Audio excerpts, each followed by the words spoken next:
ప్రభు అయిన యేసుక్రీస్తు వారి యొక్క ఘనమైన నామమునకు స్తుతి మహిమ ఘనత కలుగునుగాక. అలాగే యూట్యూబ్ ద్వారా, ఫేస్బుక్ ద్వారా, అలాగే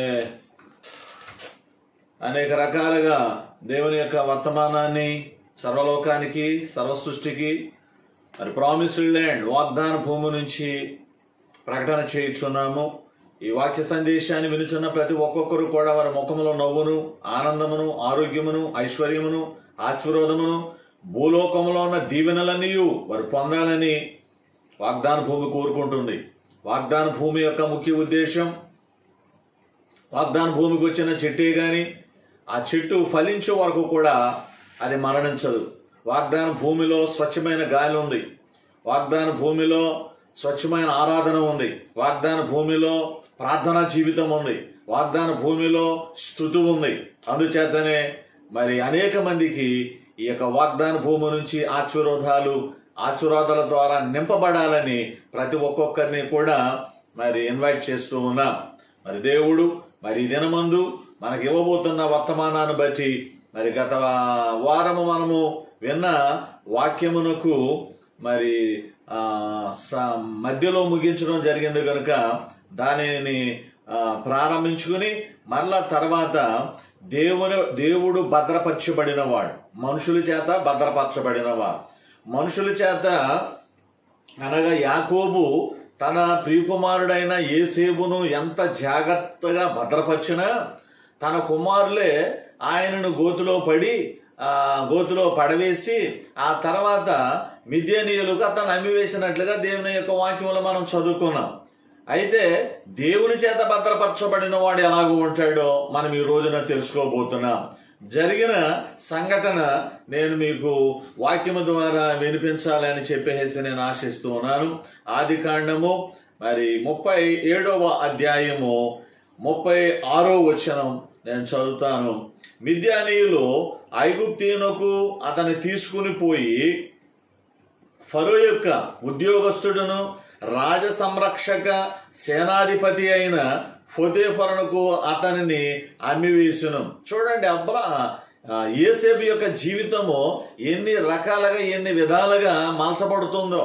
మన జీవితాలు కూడా తల్లి గర్భము నుండి వచ్చినప్పుడు ఒకలాగా, యవన కాలములో ఒకలాగా, అలాగే కౌమార్యములో ఒకలాగా, వృద్ధాప్యములో ఒకలాగా, ఇన్ని రకాలుగా ఈ జీవిత విధానము మార్చబడుతున్నప్పుడు కొన్నిసార్లు శాపపూరితమైన జీవితం వచ్చేస్తుంది.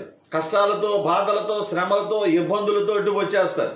కానీ ఇక్కడ దేవుని చేత భద్రపరచబడిన వాడు గనుక గోతులో నుండి యాకోబు యొక్క కొడుకులు తన బయటికి తీసి మరి అతనిని మిద్యానీయులకు అమ్మేస్తే ఈ మిద్యానీయులు ఏం చేశారయ్యానంటే బిజినెస్ అన్నమాట. అంటే వ్యాపారస్తులు ఏం చేస్తారయ్యానంటే కొన్న వస్తువుగా 100 కానీ 1000 కానీ 1,00,000 కానీ ఎక్స్ట్రా వస్తే దాని వెంటనే మళ్ళీ రీసేల్ పెట్టేస్తారు. అంటే మళ్ళీ వెంటనే దాన్ని అమ్మవేయడం జరుగుతుంది. కాబట్టి యోసేపు ఆల్రెడీ సుందరుడు, అందమైన వాడు, చక్కటి రూపం కలిగిన వాడు, చూచిన వెంటనే ఎదుటివాడికి ఆకర్షింపగలిగిన లక్షణాలన్నీ కూడా యోసేపులో కనబడుతున్నాయి. ఎందుచేతనంటే ఇవన్నీ యోసేపులో కనబడడానికి యోసేపు యొక్క గొప్పతనం కాదు, తన తండ్రి అయిన యాకోబు యోసేపును పెంచిన విధానం, యోసేపును నడిపించిన విధానం, యోసేపుకు తెలియపరచబడిన విధానం, యోసేపుకు నేర్పించిన సత్యాలు, ఇవన్నిటిని బట్టి యోసేపు ఎక్కడికి వెళ్ళినా, ఏ స్థలానికి వెళ్ళినా, ఏ ప్రాంతంలో ఉన్నా అతను డిగ్నిఫై కనబడుతుంది అన్నమాట, ఉన్నతమైన స్థితి కనబడుతుంది. అందుచేతనే మిద్యానీయులు బేరం పెట్టేటప్పటికి వెనక ముందు ఆడకోకుండానే వెంటనే పోతీఫరు అనేవాడు, ఐగుప్తు యొక్క ఫరో రాజు యొక్క సంరక్షకుల్లో ఒకటిగా ఉన్న ఇతను యోసేపును చూచిన వెంటనే ఇతడు మనకు ఉపయోగపడతాడులే అని చెప్పి అతనిని వెంటనే కొనుక్కున్నాడట. అంటే అప్పుడే మళ్ళా తండ్రి యొక్క స్థానము నుంచి ఏమో గోతులోనికి వెళ్ళాడు, గోతులో నుంచి ఏమో మిద్యానీయులు కొన్నారు, మిద్యానీయుల నుంచి ఏమో ఇప్పుడు పోతీఫరు దగ్గరకు వచ్చాడు. ఇప్పుడు పోతీఫరు తన ఇంటికి తీసుకుని వచ్చిన తర్వాత ఇక్కడ జరిగిన సంభాషణ మనం చూద్దాం.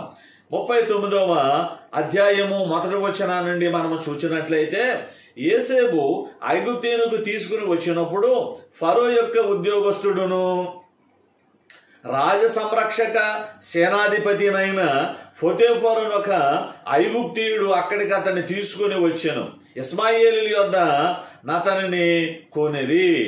అప్పుడు యెహోవా యోసేపునకు తోడై ఉండెను గనుక అతడు వర్ధిల్లుచు తన యజమానుడగు ఆ ఐగుప్తీయుని ఇంట నుండెను. చూడండి, ఇక్కడ ఈ మాట చాలా ప్రాముఖ్యమైంది.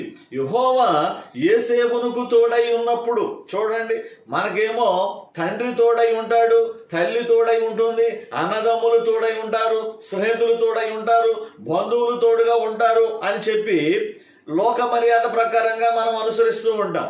అలాగా వారు కొంతకాలము తోడుగా ఉంటారు, ఆ తర్వాత మన నుంచి వేరవుతామంట. కానీ ఇక్కడ శ్రమలలో, బాధలలో, ఇబ్బందులలో దేవునిలో అతను భద్రపరచబడ్డాడు గనుక అతడు పొతీఫరు ఇంటికి వచ్చినప్పుడు కూడా అతను దేవుడు భద్రపరిచాడట. ఎందుచేతను? దేవుడు అతనికి తోడై ఉన్నాడు.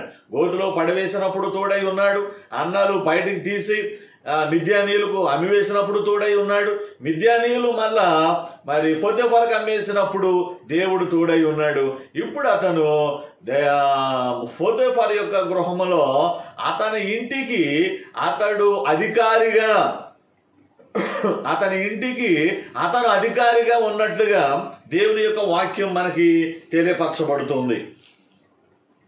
యోసేపు మీద అతనికి కటాక్షము కలిగను గనుక అతని యొద్ద పరిచర్య చేయువాడయ్యను. పొతీఫరుకు పరిచర్య చేస్తున్నాడు. మరియు అతడు తన ఇంటి మీద విచారణకర్తగా అతను నియమించి తనకు కలిగినదంతయు అతని చేత అప్పగించను. ఇక్కడ మనం చూడవలసిన సత్యం అంటే ఏంటి అనంటే,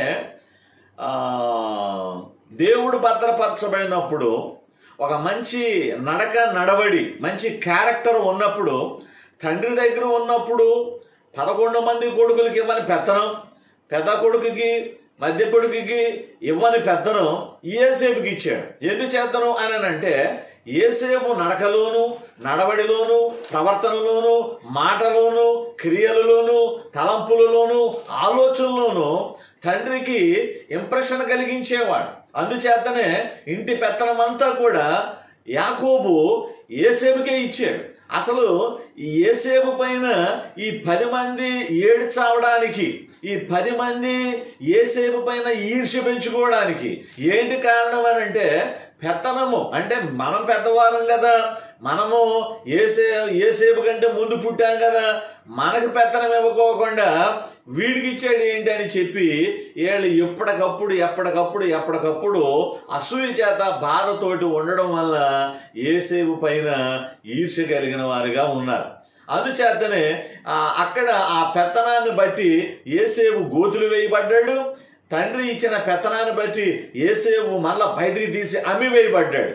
చూడండి, అమ్మివేయబడి మరలా ఎక్కడికి వచ్చాడనంటే, మరి ఒక ఉన్నత ఉద్యోగము కలిగిన ఇంటికి వచ్చాడు. అక్కడికి వచ్చిన తర్వాత కూడా ఆ ఇంటి వాడు మరి ఇతను వీళ్ళ కులస్తుడు కాదు, వీళ్ళ మతస్థుడు కాదు, వీళ్ళిద్దరికి కూడా ఏ విధమైన బ్లడ్ రిలేషన్ లేదు, ఏ విధమైన ఎప్పుడు కూడా చూసిన వాడు కాదు.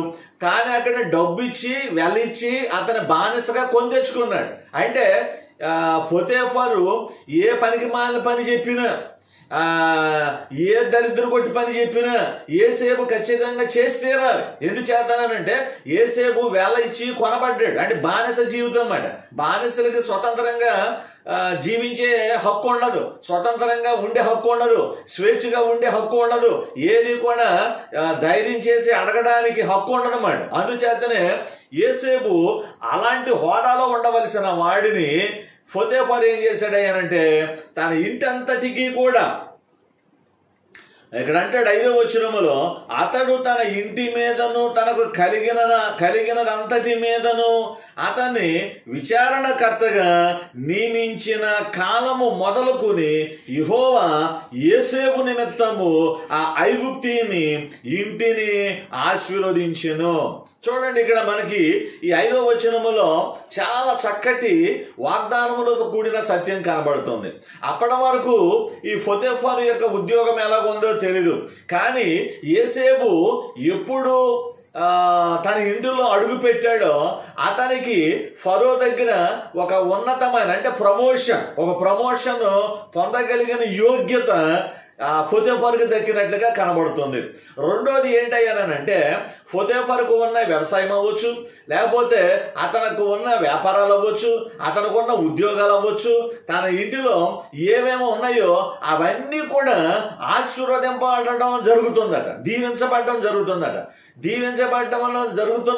ఆశీర్వదింపబడడం జరుగుతున్నప్పుడు ప్రతి వ్యక్తిలోనూ కూడా ఒక మార్పు వస్తాయి. ఏంటి, ఇది వరకు ఉన్న నా జీవితానికి ఇప్పుడున్న నా జీవితానికి ఇలాగ జరుగుతుంది ఏంటి అని చెప్పేసి చూడండి. మనకి ఏదైనా ఇల్లు కట్టుకున్నాం అనుకోండి, ఇల్లు కట్టుకున్న వారం రోజులకి ఇంటి యజమాని చచ్చిపోయాడు అనుకో, వెంటనే మనం వాస్తు దగ్గరికి వెళ్ళిపోయి ఏంటి దోషం అని చెప్పేసి మళ్ళా ఇంకో వారానికి అమ్మ చనిపోయింది అనుకోండి, ఇంకా ఇంటికి తాళం వేసేస్తాం. అంటే కొంతమంది అంటారు ఆ ఇంటికి దోషం పట్టింది కాబట్టి అందుచేతనే వారం రోజుల్లో యజమానురాలు చనిపోయారని చెప్పేసి కాబట్టి ఆ ఇంటికి తాళం వేసేసి ఎక్కడికి వెళ్ళిపోతాం. కానీ ఇక్కడ పొతేఫరు ఇంటికి మరి ఏ వాస్తు ఉందో మనకు తెలియదు, కానీ అక్కడ మాత్రం బైబిల్ చెప్పేది ఏంటయ్యానంటే ఎప్పుడు యోసేపు ఐగుప్తు దేశంలోకి వెళ్ళి పొతేఫరు ఇంట్లోకి ఎంటర్ అయ్యాడో, ప్రవేశించాడో, ఈ మాట చాలా గుర్తెట్టుకోవాలి. ప్రవేశించినప్పుడు కొన్ని సందర్భాల్లో కొంతమంది మనుషుల ద్వారా మనకు అపజయాలు జరుగుతాయి. కొన్నిసార్లు కొంతమందిని మనము తెలియకోకుండా మన ఇంట్లో చేర్చుకుంటే మన ఫ్యామిలీ అంతా అలరైపోతుంది, మన ఫ్యామిలీ అంతా డిస్టర్బ్ అయిపోతుంది. కొంతమంది యొక్క ఆలోచనలు, కొంతమంది యొక్క చూపు, కొంతమంది యొక్క నడక, కొంతమంది నడవడి ఇవన్నీ కూడా చాలా ఇబ్బందికరంగా ఉంటాయి, చాలా బాధకరంగా ఉంటాయి. అందుచేతనే పలానా వాడు ఇంట్లోకి వచ్చిన తర్వాత పలానా వారు ఇల్లు ఎలాగైపోయింది, లేకపోతే వాళ్ళ కుటుంబం ఎలాగట అని చెప్పి ఓ సామెత ఉంటుంది కదా, తిన్నా ఇంటి వాసాలు లెక్కెట్టే రకాలు ఉంటారు. తిన్నా ఇంటి వాసాలు. నువ్వు అయ్యో పాపమని ఆకలి వేసిన వ్యక్తికి అంత అన్నం పెట్టావు అనుకోండి, ఆ తర్వాత ఆకలి తీర్చుకుని అన్నం తిని ఆ తర్వాత ఆడు హృదయం కొవ్వెక్కి నీ గురించి బయట బ్యాడ్ గా చెప్పడం మొదలు పెడతాడు. నీ గురించి అంటే నీ ఫ్యామిలీని అలర చేయడం మొదలు పెడతా ఉంటారు. అందుచేతనే ఎవరు మన ఇంటికి వచ్చినప్పుడు అది ఆడదవ్వచ్చు, అది మగవాడు అవ్వచ్చు, ఆ మంచోడు అవ్వచ్చు, చెడ్డోడవచ్చు, యజమానిగా నువ్వు అబ్జర్వ్ చేయాలి. ఎందుకు చేస్తానంటే మరి అప్పుడప్పుడు మనకు తూర్పు గాలి, పడమట గాలి, ఉత్తరపు గాలి, దక్షిణపు గాలి అని అనేక రకాలైన గాలులు ఉన్నట్లుగా గాలు మనుషులు ఉంటారు.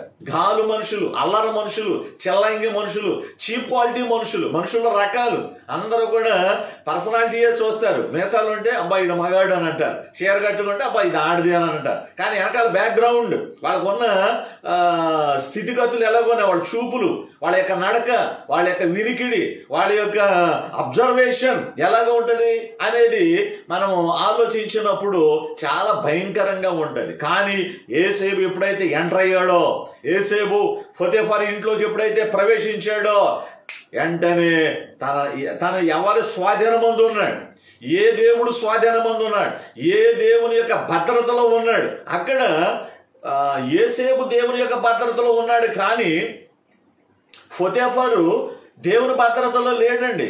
పొతేఫరు యొక్క ఆలోచనలు, తలంపులు, పొతేఫరు యొక్క దేవుడు ఎవరయ్యానంటే ఐగుప్తి దేశపు దేవుడు. ఐగుప్తీయులకు అనేక రకాలైన దేవతలు, అనేక రకాలైన దేవుళ్ళు ఉన్నారు. కాబట్టి ఐగుప్తి దేశపు యొక్క కరెన్సీ, ఐగుప్తి దేశపు యొక్క ఓటు హక్కును సంపాదించి, ఐగుప్తి దేశపు యొక్క ఉద్యోగాలు సంపాదించి, ఐగుప్తి దేశపు యొక్క కట్టడలు, ఆచారాలు, పద్ధతులను అన్నిటిని అనుసరించి బ్రతుకుతున్న వ్యక్తి. కాబట్టి నిజ దేవునికిని, యోసేపు దేవునికిని, పొతేఫరు దేవునికి సంబంధాలు లేవు. కానీ అని ఇక్కడ మాట రాయబడింది. కానీ యోసేపును బట్టి పొతేఫరును కూడా దేవుడట ఆశీర్వదించాడట. అంటే ఒక మనుషుడు మన ఇంటిలోకి వచ్చినప్పుడు ఎలాంటి బ్లెస్సెస్, ఎలాంటి ఆశీర్వాదాలు వస్తాయి, ఎలాంటి దీవెనలు వస్తాయి. అందుచేతనే నేటి దినాలలో కొంతమంది సంఘస్థులు కూడా ఇలాంటి దరిద్రులు ఉన్నారు. సంఘస్థులు కూడా సంఘాన్ని పాడు చేసేవాళ్ళు. అప్పుడు దాకా అక్కడక్కడక్కడక్కడక్కడ గాలిగా తిరుగుతూ ఉంటారు. తిరిగి తిరిగి తిరిగి తిరిగి తిరిగి ఇంకా మనం ఇక్కడికి వెళ్తే బాగుంటుంది కదా అని చెప్పేసి ఏదో సంఘంలోకి వస్తే ఆ సంఘములో గొడవలు, ఆ సంఘములో నానా రకాలైన మాటలు చెప్పి సంఘస్థులను భ్రష్టు మార్గములోనికి నడిపించే విశ్వాసులు ఉంటారు. జాగ్రత్త సహోదరుడా, సహోదరి. కొత్త విశ్వాసం వచ్చిందని సంబరపడిపోమాక. దాని ద్వారా నీ కుటుంబము, నీ సంఘం ఏమైపోతుందో కొద్దిగా ఆలోచన చేయి. దాని నడక చూడు, దాని ప్రవర్తన చూడు, దాని మాటకారితనం చూడు, దాని బిహేవియర్ చూడు. ఎందుచేతనంటే పైకి కనబడే రూపము వేరు, అంతరంగములో ఉన్న రూపము వేరు. యేసేపు యొక్క పై రూపము అందంగానే ఉన్నాడట, అంతరంగము మహాందముగా ఉందట. అందుచేతనే దేవుడు యేసేపును బహుగా ఆశీర్వదించడం మొదలుపెట్టాడు, బహుగా దీవించడం మొదలుపెట్టాడు. యేసేపు నిజమైన క్యారెక్టర్ ఏంటయ్యా అని అంటే, ఇతడు నన్ను మిద్యానీయుల దగ్గర కొన్నారు గనుక, నన్ను స్వేచ్ఛగా నన్ను ఉండనివ్వడం లేదు కనుక, యేసేపు మామూలు మనుషుడైతే ఏం చేయాలనంటే, ఈ పోతీఫరుని గురించి రాత్రులు పండుకుంటున్నప్పుడు దుష్ట ఆలోచనలు ఆలోచించాలి, చెడ్డ ఆలోచనలు ఆలోచించాలి. ఎప్పుడు పోతీఫరు అర్ధంతరంగా చస్తాడో, ఎప్పుడు పోతీఫరు అర్ధంతరంగా పోతాడో, ఎప్పుడు పోతీఫరు యొక్క ఆస్తి పోతాడో, ఎప్పుడు ఈ కుటుంబం అంతా దిక్కుమాలిన వారు అయిపోతారో అని చెప్పేసి ఆలోచన చేయాలి. ఎందుచేతనంటే యేసేపును కొన్నాడు గనుక, బంట్రోతుగా తీసుకొచ్చాడు గనుక, యేసేపుకి ఇంకా జీవించినంత కాలం అక్కడే ఉండాలి గనుక ఈ విధంగా ఆలోచన చేయాల. కానీ యేసేపు అలాగా ఆలోచన చేయలేదు. దేవుళ్ళలో భద్రపరచబడిన వాడు పగలే గాని, మధ్యాహ్నమే కానీ, సాయంకాలమే కానీ ఎప్పుడు కూడా వాళ్ళ ఆలోచనలు ఉన్నతంగా ఉంటాయి. దేవుని బిడ్డలని పిలవబడుతున్న వారు బయట ఉన్నప్పటికీ, ఇంట్లో ఉన్నప్పటికీ, ఆదివారం సంఘములో ఉన్నప్పటికీ వారి ఆలోచనలు ఎప్పుడు ఉన్నతముగా ఉండాలి. ఇంటిని పాడు చేయాలని ఆలోచన ఉండకూడదు, ఊరును పాడు చేయకూడని ఆలోచన ఉండకూడదు, సంఘాన్ని పాడు చేయాలని ఆలోచన ఉండకూడదు. ఎందుచేతనంటే నువ్వు ఊరును పాడు చేస్తే ఆ ఊరు ప్రజలు మాత్రమే పాడవుతారు. ఇంటిని పాడు చేస్తే ఇంట్లో ఉన్న వారు మాత్రమే పాడవుతారు. కానీ సజీవమైన రక్తము ద్వారా కొనబడి తన విలువైన ప్రాణాన్ని పెట్టిన సంఘాన్ని పాడు చేస్తే భూలోకములో నీవు మరి ఎంత భయంకరమైన స్థితిలో మనం ఉంటామో దానిని ఏ భాషలోనూ కూడా మనము వర్ణించలేము. అందుచేతనే కొంతమంది పాస్టర్స్కి పాపం తెలియదు, కొత్త విశ్వాసులు వచ్చేస్తున్నారు, మనకేం పర్వాలేదు, మన మందిరం నిండిపోతుంది అని అనుకుంటా ఉంటారు. కానీ యేసేపు లాంటి క్యారెక్టర్, యేసేపు లాంటి నడక, యేసేపు లాంటి చూపు, యేసేపు లాంటి ప్రవర్తన ఆ వచ్చిన విశ్వాసులకు లేకపోతే నీ సంఘం భ్రష్టత్వం అయిపోతుంది. ఆ తర్వాత సంఘం చేల్చబడుతుంది. ఆ సంఘపు యొక్క కార్యక్రమాలన్నీ కూడా చల్లా చెదురైపోతుంది. భ్రష్టత్వము మిగులుతుంది, అంతే, భ్రష్టత్వమే మిగులుతాయి. అందుచేతనే వచ్చేవాడిని చాలా జాగ్రత్తగా చూడాలి. అందుకే యేసేపును చాలా జాగ్రత్తగా చూశాడు. యేసేపును ఏదైనా వస్తువులు అక్కడ పెట్టి మరి యేసేపు ఏమైనా డబ్బులు గట్ట ఏమైనా పట్టుకుని వెళ్ళిపోతాడేమో అని చెప్పేసి ఐగుప్తు దేశపు యొక్క కరెన్సీ అంటే ఒక విధంగా చెప్పాలి అని అంటే యేసేపు జేబులో చిల్లు గవ్వ కూడా లేదండి. ఎందుచేతను వాళ్ళ నాన్న కుట్టించిన విచిత్రమైన వస్త్రంలో ఏదైనా డబ్బులుంటే ఆ వస్త్రాన్ని తీసేసుకుని కట్టు గుడ్డలు లేకోకుండా ఒక చిన్న టవల మాత్రమే అతను అంగమాలకు కట్టబడి అమ్మబడ్డాడు కనుక యేసేపు జీవితంలో ₹1 కూడా లేదు. ఒకవేళ దొంగతనం చేస్తాడేమో అని ఆ పోతీఫరు మరి అక్కడ ₹1000 పెట్టి ఆ బాత్రూంలోకి వెళ్ళి ఉండొచ్చు. పరిశీలన చేసేటప్పుడు యేసేపు వచ్చి ఆయనకి ఏదైనా ద్రాక్షారసమో లేకపోతే మంచినీళ్ళు ఏదైనా ఇవ్వడానికి వచ్చినప్పుడు ఆ బల పైన ₹1000 ₹10,000 కట్ట చూసినప్పుడు వెంటనే ఆ డబ్బులు తీసుకుని గోడ దూకి పారిపోవాలి. అది ఇప్పుడు నవీన అంటే ఇప్పుడు ప్రజెంట్ జరిగే కాలం. అసలు ₹1000 కాదు, ₹500 కాగితం ఉన్నా, ₹100 కాగితం ఉన్నా నాకు దొరకలేదండి, నేను తీయలేదండి అని జేబులో పెట్టుకుని వెళ్ళిపోయే పనివారు వందలలో వేలల్లో ఉన్నారు. ఆ మధ్యన చూడండి, నేపాల్ నుంచి వచ్చిన వారు సుమారు ₹3 కోట్ల బంగారాన్ని వెండిని హైదరాబాదు ఇళ్లలో పనివారుగా వాళ్ళు 1 రోజు 2 రోజులు కాదు 5 సంవత్సరాలు 4 సంవత్సరాలు పనిచేసిన వారుగా ఉండి ఆ యజమానులకంటే నమ్మకం కలిగిస్తారట. ఎంత నమ్మకం కలిగిస్తారంటే డబ్బున్న బీర్వా తాళాల్లో దాన్నే ఉంచేసిన దాన్నే ఉంచేసిన ఆ తర్వాత మళ్ళా బీరువా తాళాలు మర్చిపోయాడు యజమాని అని చెప్పేసి వీడే తాళం వేసి, సార్ మీరు తాళాలు మర్చిపోయారని చెప్పేసి వాళ్ళకి ఇస్తారట. ఇది దేనికోసము ఈ పనులు అని అంటే యజమాని నమ్మించడానికి. ఈ లోకములో సహోదరుడా సహోదరి అనేక మంది అనేక రకాలుగా నమ్మించేవారు ఉన్నారు. కానీ యేసేపు లాంటి నమ్మకము, దేవుడు యేసేపును నమ్మాడు గనుక ఎక్కడికి వెళ్ళినా ఏ చోటకు వెళ్ళినా యేసేపును భద్రపరుస్తూనే ఉన్నాడు. యేసేపును భద్రపరచడానికి గల కారణం యేసేపు యొక్క క్యారెక్టర్, యేసేపు యొక్క నడవడి, యేసేపు యొక్క ప్రవర్తన, యేసేపు యొక్క ఉన్నత ఆలోచనలు ఎక్కడ ఎక్కడ ఎక్కడ ఎక్కడ మనుషులకి దొరకలేదు, దేవుడికి దొరకలేదు. అందుచేతనే ఇక్కడ ఇంత బద్ధశత్రువు అయిన పెత్తనమంతా కూడా అతడు తన ఇంటి మీదను తనకు కలిగింది, వ్యవసాయం అవ్వచ్చు, వ్యాపారం అవ్వచ్చు. నేనైతే అనుకుంటాను కదా, అతను ఉద్యోగస్తుడు కనుక నెల నెల శాలరీ వస్తే ఆ శాలరీ కూడా తన భార్యకి ఇవ్వకోకుండా యేసేపుని పిలిచి, నానా ఇదిగో నాకు అందిన జీతం అని చెప్పేసి ఆ తాళాలు ఆ వచ్చిన డబ్బు కూడా యేసేపుకే ఇచ్చేవాడేమో. ఎంత అన్ని అని అంటున్నాడు అక్కడ, తనకు కలిగినదంతా అంటున్నాడు. అంటే డబ్బు విషయములో, బంగారం విషయములో, ధాన్యం విషయములో, వెండి విషయములో, సంపాదన విషయములో, ఇంటి విషయములో దేనిలోనూ కూడా యేసేపును పరీక్షించినప్పటికీ యేసేపు దొరకలేదు. ఎందుచేతనంటే యేసేపు మనలాంటి మామూలు మనుషుడు కాదండి. మనుషులు ఉంటారు, దేవుని చేత ఎన్నుకోబడిన మనుషులు ఉంటారు. మనం అబ్జర్వ్ చేయాలి. మనుషులు అంటే శరీరానుసారముగా రక్త మాంసాలతో పుడతారు. దేవుని చేత పుట్టబడినవాడు, దేవుని చేత వాడబడుతున్నవాడు, దేవుని చేత నడిపింపబడుతున్నవాడు, దేవుని ఆలోచనలు బహిరంగముగా ధైర్యముగా చెప్పగలిగినవా. అందుచేతనే యేసేపుకు మొత్తం తన ఇంటి పెత్తనం అంతా కూడా ఇచ్చేసి అతడు మాత్రము మరి చక్కగా ఆ ఉద్యోగం చేయడం, ఇంటికి వచ్చి రెస్ట్ తీసుకోవడం తప్ప ఇంకొక ఆలోచన, ఇంకొక తలంపు. అంటే ఒకవేళ ఏదైనా అతను మేడలో ఉన్నాడు అనుకోండి, మేడ మీద మేడ కట్టాలన్నా అది కూడా యేసేపు ప్లానే. పక్కన ఉన్న ఒక 2 ఎకరాల పొలం కొనాలన్నా అది కూడా యేసేపు ప్లానే. ఎందుచేతనంటే భవిష్యత్తును గురించి బాగా ఆలోచించేవాడు యేసేపు, భవిష్యత్తును గురించి బాగా దీర్ఘాలోచన కలిగిన వాడు యేసేపు. అందుచేతనే యేసేపుకున్నన్ని థాట్స్, యేసేపుకున్నన్ని ఆలోచనలు మరి తన యొక్క 12 మంది కుమారుల్లో ఎవరికి కూడా లేవు. యేసేపు అంత నాలెడ్జ్ తోటి దేవుని యొక్క సన్నిధిలో భద్రపరచబడ్డాడు. అయితే ఇన్ని భద్రతల మధ్య ఇలాగ ఉంటూ ఉండగా ఇక్కడ ఏం జరిగిందా అంటే మనకి రావు కాలమని, అలాగే చెడు కాలమని, అలాగే వర్షాకాలమని, అలాగే ఎండాకాలమని, అలాగే పోయే కాలమని, ఇలాగ రకరకాలైన కాలాలు ఉన్నాయి.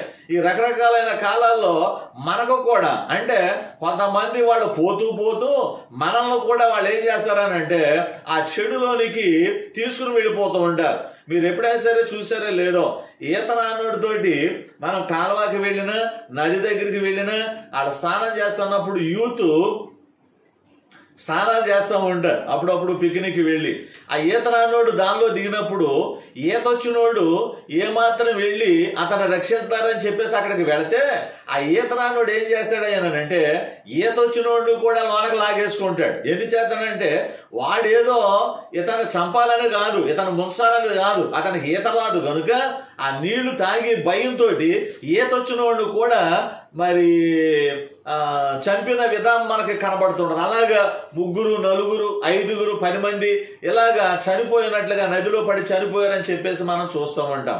అలాగే ఇప్పుడు యేసేపును పాడు చేసే కాలం వచ్చింది.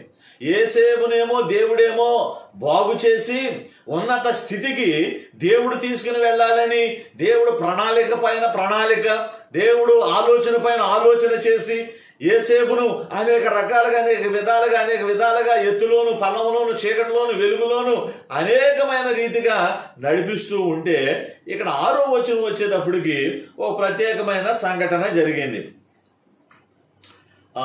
ఆదికాండము 39వ అధ్యాయం 6వ వచనం.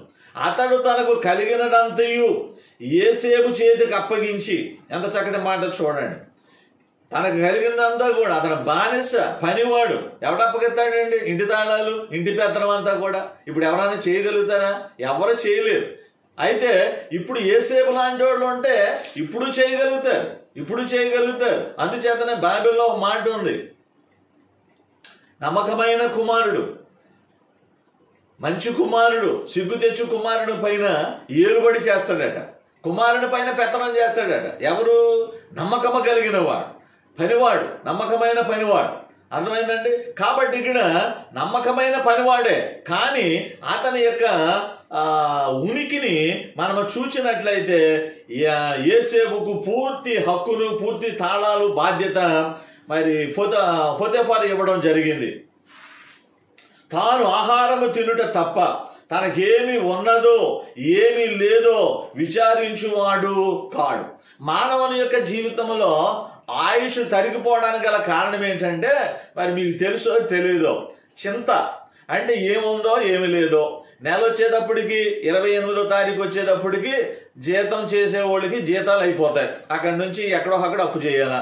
అలాగే మొన్న ఈ కరోనా కాలంలో చాలా మందికి మరి ఉద్యోగాలు ఉన్న ఉద్యోగాలు తీసేశారు. ఏం చేయాలో అర్థం కాని పరిస్థితి.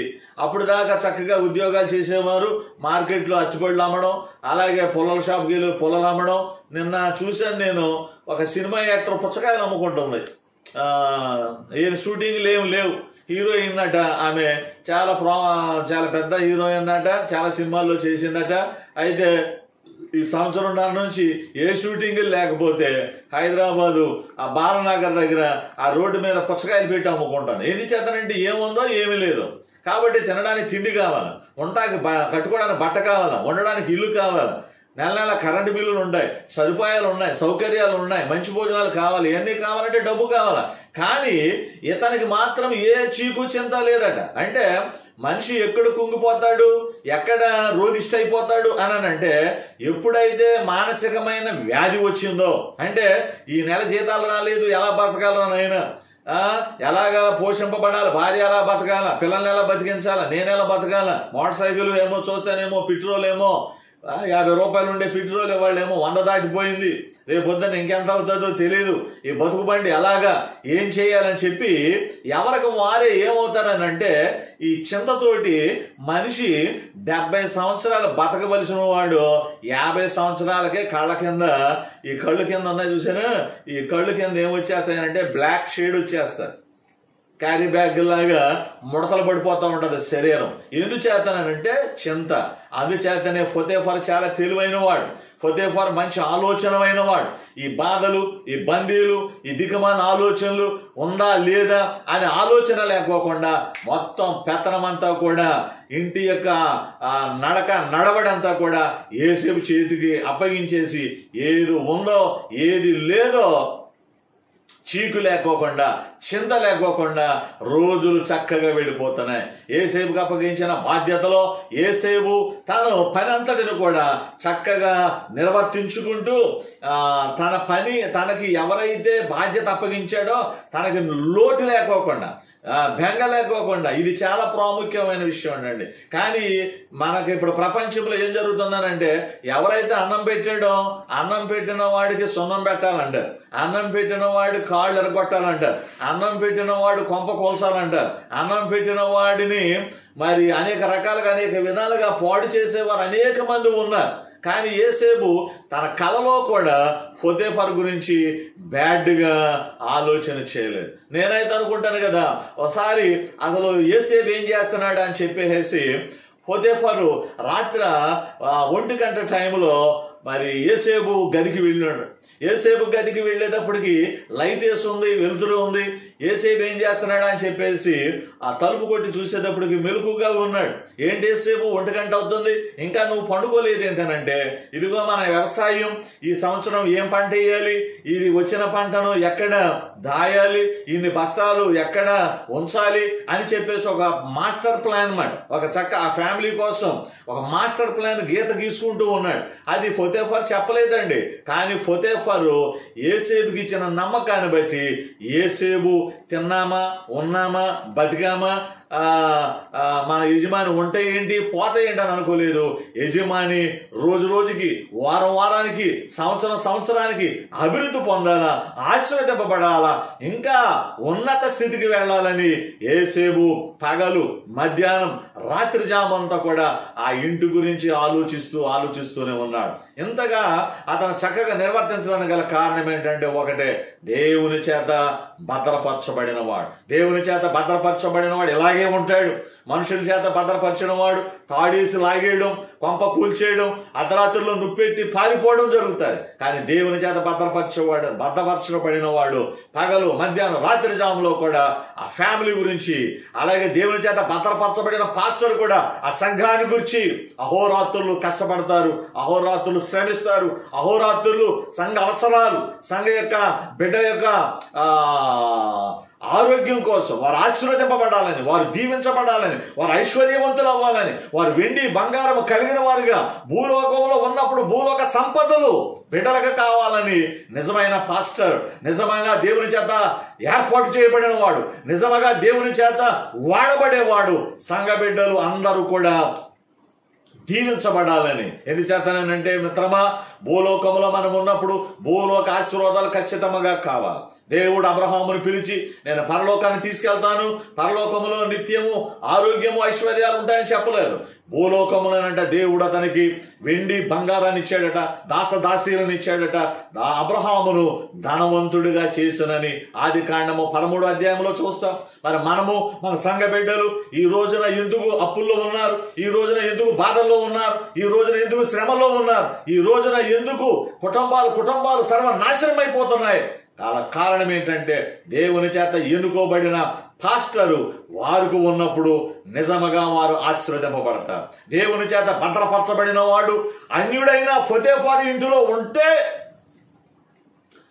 అన్యుడును దేవుడు దీవించినప్పుడు, అన్యుడిని ఆశీర్వదించినప్పుడు, అన్యుడికి ఆరోగ్యం ఇచ్చినప్పుడు, అన్యుడు చేస్తున్న ప్రతి పని కలిసి వచ్చేటట్టుగా చేసిన దేవుడు మరి సంఘాన్ని ఎందుకు చేయడు? సంఘం ఎందుకు ఆశీర్వదింపబడదు? సంఘ బిడ్డలు ఎందుకొరకు ఐశ్వర్యవంతులు కారు? ఎందుకొరకు వాళ్ళు దీవించబడడం లేదు? అందుచేతనే సహోదరుడా, సహోదరి, సంఘము దేవుని యొక్క భద్రతలో ఉండాలి, దేవుని యొక్క కాపుదల్లో ఉండాలి, దేవుని యొక్క నడుపుదలలో ఉండాలి, దేవుని యొక్క అభిషేకం ఉండాలా, దేవుని యొక్క ఆశీర్వాదం ఉండాలా. అప్పుడు సంఘములో యవనస్తులకు ఉద్యోగాలు ఉంటాయి, కుటుంబాల్లో నెమ్మది ఉంటుంది, వారి యొక్క వివాహ జీవితం బాగుంటుంది, వారి దాంపత్య జీవితంలో సుఖ సంతోషాలు ఉంటాయి, వారు పుట్టిన బిడ్డలు కూడా దీవించబడతారు. ఓన్లీ వన్ మ్యాన్, యోసేపు ఒక్కడను బట్టి పొతీఫారు యొక్క ఇంటినంతటిని కూడా దీవించి ఆశీర్వదించాడు. అయితే ఒకసారి ఇవన్నీ కూడా ఇదివరకు లేవు, ఇవన్నీ కూడా లేవు. కట్టెల కొట్ట పొయ్యిలో పెట్ట, ఆ చాలం జీతంతో ఎప్పుడు భార్య భర్తలు ఇద్దరు కూడా ఎప్పుడు కొట్టుకు చేస్తా ఉండేవాడు. ఏంటి ఈ కొద్ది జీతంతో మమ్మల్ని ఏం చేస్తావు ఏంటి అని చెప్పేసి. ఎప్పుడైనా సరే చూడండి, అన్ని బాగా ఉంటే అంబానీ లాగానో, అనిల్ లాగానో, లేకపోతే ఇంకా గొప్ప గొప్ప వీళ్ళలాగా మనం బ్రతికితే, అతడు తన కలిగినదంతయు యోసేపు చేతికి అప్పగించి, అన్యుడు, దేవుని ఎరగనివాడు, బానిసగా కొనుక్కున్నవాడు, అలాంటి వ్యక్తికి అన్ని అప్పగించాడట. ఎవరు అప్పగిస్తారండి? ఇవాళ ఎవరైనా ఉన్నారా? అసలు మీరు అప్పగించక్కర్లే. ఊరికనే ఆకలిగా ఉందండి అని అన్నవాడికి తీసుకొచ్చి అన్నం పెట్టండి, మరుసటి రోజు ఆ ఇల్లు నాదని చెప్పేసి నిన్ను బయటికి గెంటేస్తాడు. ఒంటికత్త తెలుసుగా మీకు. అలాంటి మనుషులు ఉన్న లోకం, అలాంటి అలాంటి నడవడి ఉన్న మనుషుల మధ్య మనం బ్రతుకుతున్నాం. అయితే మనం వెనక్కి వెళితే ఎలాంటి మనుషులు కూడా ఉన్నారా భూమి పైన? ఇంత క్యారెక్టర్ కలిగిన వాడు మరి ఉన్నాడా అని చెప్పేసి యోసేపు యొక్క క్యారెక్టర్ని చూసి నాకు చాలాసార్లు చాలా ఆశ్చర్యం అనిపించింది. ఆ పెత్తనం ఏంటండి? యోసేపుకి పెత్తనం ఇవ్వడం ఏంటి? యోసేపుకి తాళాలు ఇవ్వడం ఏంటి?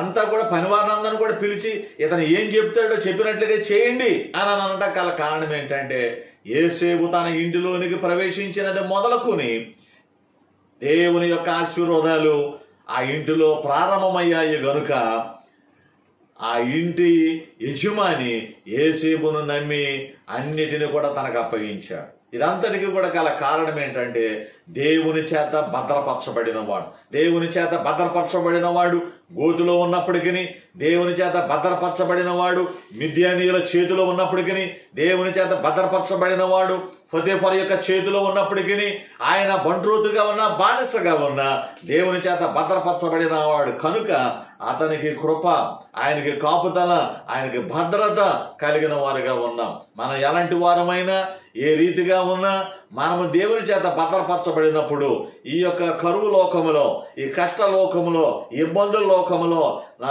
నానా రకాలుగా ఆర్థిక ప్రాబ్లమ్స్ కలిగిన ఈ లోకములో నువ్వు దేవుని చేత భద్రపరచబడినట్లయితే నీ ఇంటిని దేవుడు ఆశీర్వాదకరముగా, దీవెనకరముగా, మహిమకరముగా, లోటు లేని జీవితము ఎక్కడ కూడా అసలు దేని విషయంలోనూ కూడా పొతీఫరుకు లోటు లేదట. ఎంత బ్లెస్సింగ్తో కూడిన మాట అండి. దేవుని చేత నీ ఫ్యామిలీ భద్రపరచబడినప్పుడు నీ ఇల్లు కూడా పొతీఫరు ఇల్లు లాగానే ఉంటుందని నేను ఆశిస్తున్నాను. నెక్స్ట్ ఎపిసోడ్లో తర్వాత దేవుని చేత భద్రపరచబడిన వాడు ఇంకా ఎంత ఉన్నతమైన శిఖరాలకు వెళతామో మనం నేర్చుకున్నాం.